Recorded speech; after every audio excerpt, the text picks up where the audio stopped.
Hey, I'm Kate, I'm a speech therapist, and these are my thoughts on sundowning.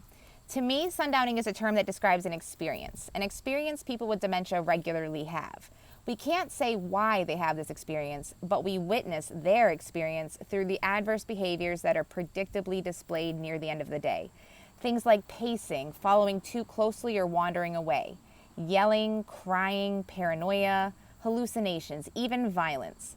These behaviors emerge or intensify, negatively impact a situation, and in the most basic way show us how the person with dementia is really feeling.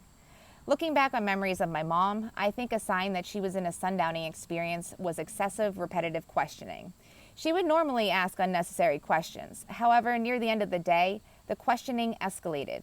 Questions became more urgent and difficult to understand. She was terrified. What did I do?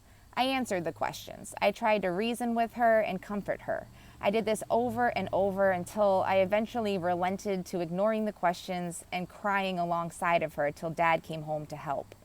I admire my dad because he didn't sit idly while Mom suffered in crisis. He didn't try to correct her thinking or change her behaviors.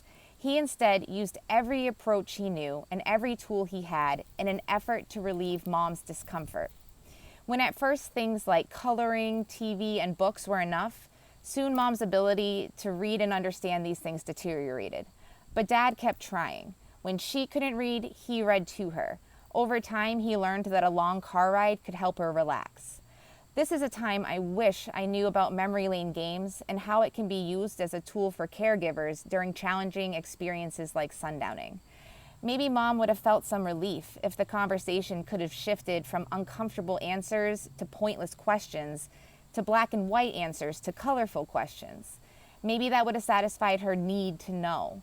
Or maybe seeing pictures that she knew and loved would have gotten her attention better than my words and distracted her thinking away from her worries and onto something safe and familiar. It might have worked sometimes, and I'm sure it wouldn't have worked others. But it would have been nice to have that tool in our toolbox to help comfort Mom during her sundowning experiences.